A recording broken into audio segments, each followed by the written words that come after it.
सुनो बेटी, बेटी तुम मुझे 100 रुपया दे सकती हो क्या? अंकल जी 100 रुपए? वो क्या है ना बेटी, मेरी गाड़ी खराब हो गई है और मुझे ऑफिस जाना बहुत अर्जेंट है और जेब में 1 रुपया नहीं है। अगर तुम्हारे पास 100 रुपया तो दे दो।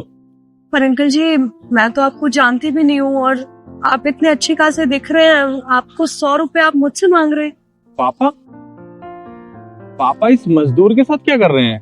देखो बेटिया, अरे मदद करने के लिए जान पहचान की जरूरत नहीं है। तुम मदद कर दो, भगवान तो देख ही रहे हैं ना। जी देती हूँ। दे दो बेटी।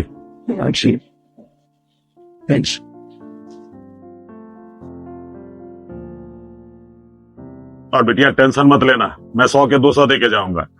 कोई बात नहीं अंकल, आपके पास हो तो दे देना, वरना कोई नहीं। पापा इस मजदूर से 100 रुपए मांग रहे हैं। अरे हमारे पास इतना पैसा है और फिर भी पापा इससे 100 रुपए क्यों मांग रहे हैं? अरे बेटिया मैं पैसे वापस करके जाऊंगा और डबल दे के जाऊंगा, ठीक है? पूरा दिन में 150 रुपए कमाए मैंने, उसमें से भी अंकल 100 रुपए ले गए। कैसे चलेगा सब?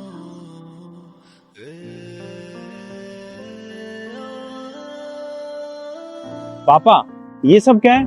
आप उस मजदूर से 100 रुपए उधार मांग रहे हो। हमारे पास पैसे की कमी थोड़ी ना है, इतना पैसा है, गाड़ियां हैं, सब कुछ है, और फिर आप उससे 100 रुपए क्यों मांग रहे हो? अरे मैं उसकी मदद करना चाहता हूँ। अरे पापा आप कैसी बात कर रहे हो? आप कहाँ मदद कर रहे हो? उल्टा आपने उससे 100 रुपए ले लिए, वो क्या सोचेगी हमारे बारे में? देख मैं तुम्हें समझाता हूँ। ये लड़की। नमस्ते साहब। अरे नमस्ते वगैरह छोड़, मेरा पैसा दे। ठीक है साहब, अभी तो मेरे पास कोई पैसे नहीं है, आप थोड़े दिन की मोहलत दे दीजिए, मैं आपके सारे पैसे लौटा दूंगी। अरे कितने दिन दो तुझे? थोड़े दिन ना तू पैसा दे रही है ना तू उनका ब्याज दे रही है। और हाँ, वैसे तेरे पास और भी कई तरीके हैं मेरा कर्जा चुकता करने के लिए। बाकी तेरी मर्जी है, पर मुझे मेरा पैसा और उनका ब्याज चाहिए ही चाहिए, समझी? तो ठीक है साहब, मैंने बोला ना आपसे कि मैं कुछ दिन में आपके पैसे लौटा दूंगी, आप थोड़े दिन की मोहलत दे अरे दीजिए। बस कर, थोड़े दिन और फिर से थोड़े दिन। देख थोड़े दिन तो नहीं, मैं तुझे 2 दिन देता हूँ। कितने? बस 2 दिन। या तो मेरा पैसा दे दियो ब्याज के साथ, वरना तेरा ये जो भी है ना सामान यहाँ से उठा के फेंकवा दूंगा कहीं और, समझे? तो नहीं साहब, 2 दिन में मैं कहाँ से लाऊंगी इतने सारे पैसे? कुछ समझ नहीं आ रहा। ये दुकान।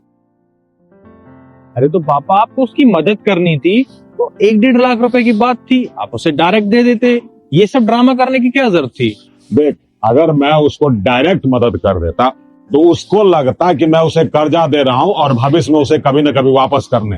अब मैं उसे ये बताऊंगा कि उसने जो सही समय पे मुझे 100 रुपया दिया ना और मैं मीटिंग पर पहुंचा, इसके कारण मुझे बहुत फायदा हुआ और उसका कुछ हिस्सा मैं उसे दे रहा हूं। इससे उसे बुरा भी नहीं लगेगा और उसके आत्मसम्मान भी बचा रहेगा। वाह, सच में आप तो लेजेंड हो। वो कहते हैं ना, बाप बाप होता है। इतना सब तो मैंने सोचा ही नहीं। आपने उसकी मदद करके ना और ये तरीका निकाल के सच में बहुत अच्छा किया। और सुन, मुझे मीटिंग में देर हो रही है, मुझे ऑफिस छोड़ दे। चलो पापा।